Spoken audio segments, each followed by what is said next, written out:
ભાવનગરમાં આવેલ કેપી હોસ્પિટલમાં અમીબેન મુકેશભાઈ શાહ નામના દર્દી આવ્યા હતા, જેમના ઘૂંટણમાં લાંબા સમયથી તકલીફ હતી, જેના કારણે ઘણા બધા ડોક્ટરોને બતાવેલ અને તેમણે ઓપરેશનની સલાહ આપી હતી. અંતે આ બહેન કેપી હોસ્પિટલમાં આવ્યા અને તેમણે ડોક્ટર કેવલ પરમારને બતાવીને પોતાની શારીરિક તકલીફો બતાવી હતી. ત્યારે ડોક્ટર કેવલ પરમારે તેમને રોબોટિક સર્જરી કરવાની સલાહ આપી અને બહેને ડોક્ટર કેવલ પરમાર પાસે રોબોટિક સર્જરી કરાવી. ત્યારે હવે આપણે સાંભળીએ અમીબેન શાહને તેમનો અનુભવ. મારું નામ અમીબેન એમ શાહ છે. હું વિદ્યાનગર ભાવનગરમાં રહું છું ને હાઉસવાઈફ છું. તમને ઘૂંટણમાં શું તકલીફ હતી અને કેટલા સમયથી તકલીફ હતી? મને ઘૂંટણમાં તકલીફનો દુખાવો હતો અને 5 વર્ષથી હતો. શરૂઆતમાં 2-3 વર્ષ ઓછો હતો, પણ છેલ્લા 3 વર્ષથી વધી ગયો હતો. ચાલવામાં પ્રોબ્લેમ થતો, ઊભા રહેવામાં પ્રોબ્લેમ થતો ને પેઇન સતત રહેતું હતું.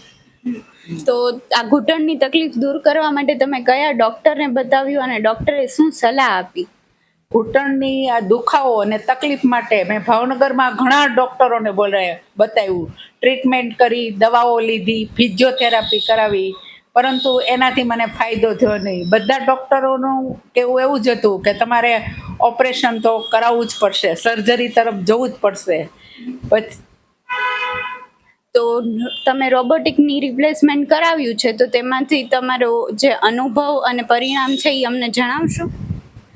અમે કેપી પરમાર સાહેબને મળ્યા. એમની રોબોટિક સર્જરી વિશે અમને ખૂબ જ વ્યવસ્થિત સમજાવ્યું. પછી અમે રોબોટિક સર્જરી કરાવવાનું કેપી પરમાર સાહેબ પાસે જ કરાવવાનું વિચાર્યું. તો તમે જે દર્દીઓ છે જે રોબોટિકની રિપ્લેસમેન્ટ સર્જરી કરાવવા ઈચ્છે છે, તેમને તમે શું સલાહ આપશો? કે આ રોબોટિક સર્જરી એકદમ સરસ છે, રિઝલ્ટ બી સારું આવે છે, કોઈ પ્રોબ્લેમ રહેતો નથી, ચાલવામાં જરા પણ પ્રોબ્લેમ રહેતો નથી. આપણે આપણા કાર્યો બહુ જ વ્યવસ્થિત રીતે કરી શકીએ છીએ. એટલે મૂંઝવણ રાખ્યા વગર રોબોટિક સર્જરી કરાવવી જરૂરી છે. મારું નામ ડૉક્ટર કેવલ Parmar, orthopaedic surgeon, gold medallist, trauma and joint replacement surgeon, KP hospital Bhavnagar. હું કેપી હોસ્પિટલમાં full time orthopaedic, trauma and joint replacement અને રોબોટિક સર્જન તરીકે કાર્યરત છું. આજે આપણે જાણીશું રોબોટિક ની રિપ્લેસમેન્ટ વિશે. રોબોટિક ની રિપ્લેસમેન્ટ શું છે? રોબોટ એક મશીન છે, જે આ એક રોબોટ મશીન છે અને એની સામેનું એક વર્ચ્યુઅલ યુનિટ હોય છે. એનાથી અમે સર્જરી કરતા હોય છે. હવે રોબોટિક મશીનમાં વેરિયસ સેન્સર હોય છે, જે પેશન્ટના પગમાં લગાવવામાં આવે છે. આ સેન્સરથી પેશન્ટના પગનું 3D વર્ચ્યુઅલ મોડલ એક ક્રિએટ થાય છે અને એ પ્રમાણે અમે સર્જરી કરતા હોય છે.